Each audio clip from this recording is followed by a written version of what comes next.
So 9 years ago, a gentleman by the name of Neil Hirsh came on this bima, and at Matthew Altschul's bar mitzvah, he gave the drosh. He then submitted this drosh to Hebrew Union College, and 9 years later, it is with great pleasure that I now welcome up to the bima Rabbi Neil Hirsh to be our darshan for this morning.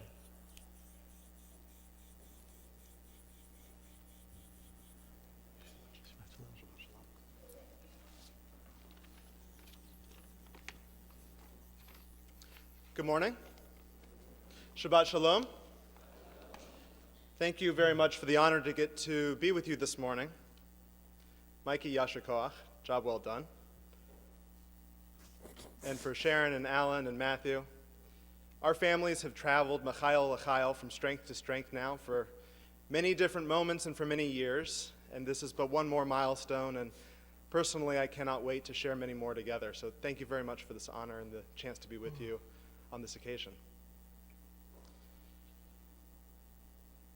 Rabbi Bernhard, thank you very much for sharing the bima with me this morning. Last night, I was smiling during your drasha. I was hanging on every word because I was suddenly brought back to another moment during your drash where while I was in rabbinical school, I was interning for a congregation in New York City. I went to HUC in New York, and I was leading the children's service, the afternoon Yom Kippur children's service with their assistant rabbi. And it was my chance to get to share the children's story. And I had worked so hard on this story. I had prepared it. I had thought over every little detail. And I stood up and I sold this story like nobody's business. I had the kids hanging on every single word. And I said I didn't say Shabbat Shalom at the end of it, but I said Good Yantif and may you have an easy fast. And I sat down and the assistant rabbi leaned over to me. He said, "That was a great story. Almost as good as the time that I gave it this morning." Oh boy. My homiletics professor in rabbinical school taught us never prepare just one drasha for the week because you never know what's going to come.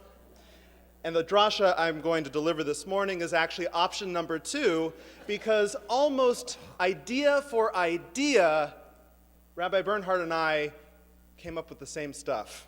We had the same material. No apology necessary. Always prepare more than one drasha. So the idea that I'd like to share with you this morning is this idea that's held between two verbs in this week's Torah portion, lakach and lehavi, to take and to bring.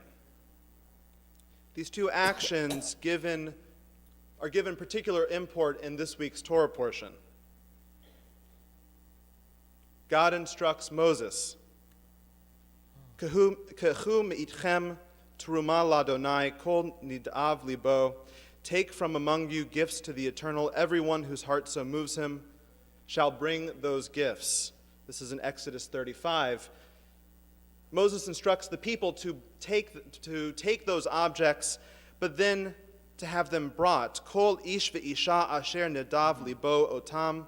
Lahavi lekol hamalacha. Thus the Israelites, all the men and all of the women whose hearts moved them to bring anything for the work that the Eternal, through Moses, has commanded to be done, brought it as a free will offering to the Eternal.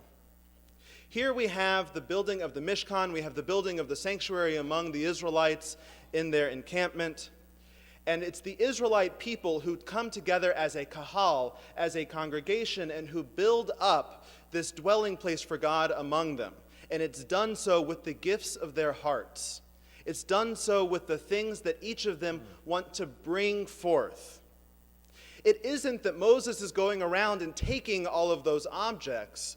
It's that they are bringing them.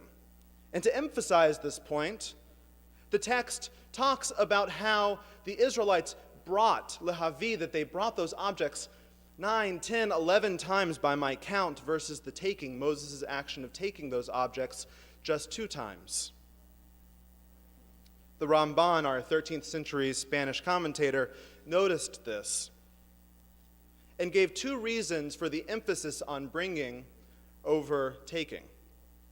The Ramban teaches that the communal gift giving, that illustrates the people's capacity for generosity. And it also represents that once the people have given enough, and here was the drasha last night, once they've given enough, once there is enough stuff to be able to build that Mishkan and to build all of the vestments and everything that's required, that then shows the ability of those individuals to say, Dai maspik dayenu, this stuff here that you've brought forth, these gifts of the heart, they are enough, that according to the Ramban, is the unselfishness of the ones in charge of those who receive the gifts. So here we have gift giving from two different points of view. We have the fact that the individuals within the community, they want to bring a gift. Think about that time when you go shopping and you're trying to find that perfect thing that represents the emotion, the meaning, the drive behind the gift, not the object itself, but the reason for giving it. And then you have the craftsmen, the people who can appreciate the fine things, who can look at it and say, this is Hidur Mitzvah, this will beautify what we are commanded to do. It's important to note that the building of the Mishkan, of the gifts that these gifts that were given in this week's Torah portion, they were truma, they were offerings. They were not tzedakah. They were not tzedek. Still, if we were to compare both the idea of an offering and of tzedakah, the idea of bringing freedom freely of your own heart holds true. How do we give both those things that we are required to give, and how do we give tzedakah in a way that is truly open-hearted? Just before last Shabbat, I arrived back in the States after a week-long trip in Cuba. A group of congregants and I, 31 of us, headed to Cuba to visit the various Jewish communities that still remain there and offer them some gifts to bring some tzedakah. The idea for the trip came from a past president of my congregation, and we didn't at the time realize that tzedakah was a part of the trip itself. And so when instructions came from the trip, make sure you gather up various items. And in fact, make sure you gather up yarns of different colors, fabrics and cloths of different types. Sound familiar? Make sure that you're supposed to gather those up because at each different community you have the opportunity to drop them off and to give them. In fact, at the Patronato, the largest synagogue in Havana, they run a pharmacy, which is open not only to the Jewish community there in Havana, but to the entire Havana community to access medications and other medical supplies that are not easily gotten there in Cuba still for various reasons, not just because of the embargo. We went around for 7 days, and each different day visited with a different member of the Jewish community. There are 1,500 approximately Jews who remain in Cuba, and apparently, according to the joke, about 20,000 American Jews who visit every year.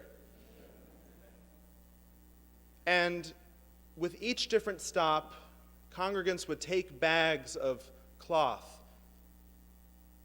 bags of clothes, bags of very basic pharmaceuticals that we take for granted, things like Advil, things like Ace bandages, and drop them off in the lobbies of these various shuls.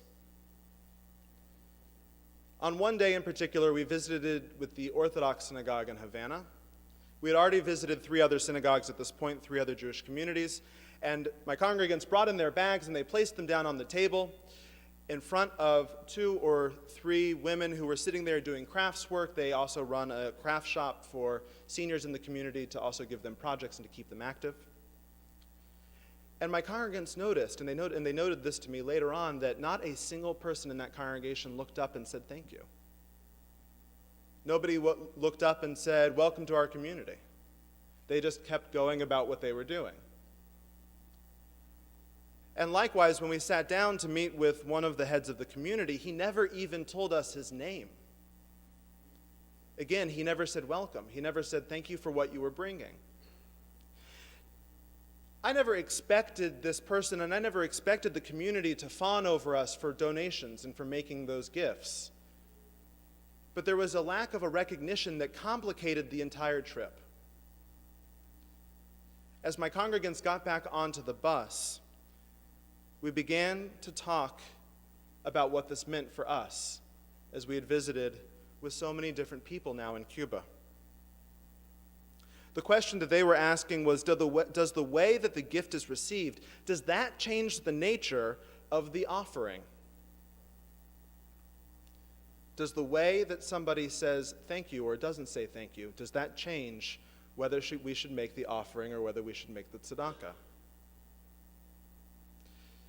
And suddenly, I felt as though the person standing at the front of the bus should have been the prophet Micah, who reminds us, Ki im asot mishpat v'ahavat chesed, v'hatzena lelechet im Elohecha, that we are instructed to do only justice and to love goodness.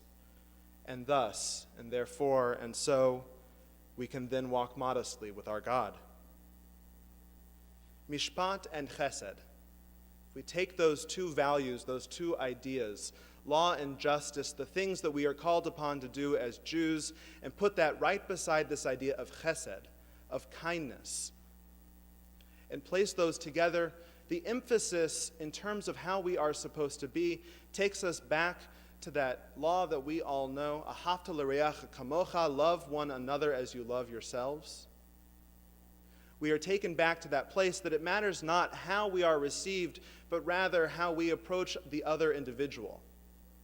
That it begins with us. That if we take what we are supposed to do and begin with kindness, with chesed, then that attitude changes the nature of the gift that we give. Bringing gifts of our hearts as instructed or through tzedakah, either way, if they are brought with kindness, with openness, with patience, that is one way where we might, I would posit, find a path to walk modestly in God's ways. Shabbat Shalom.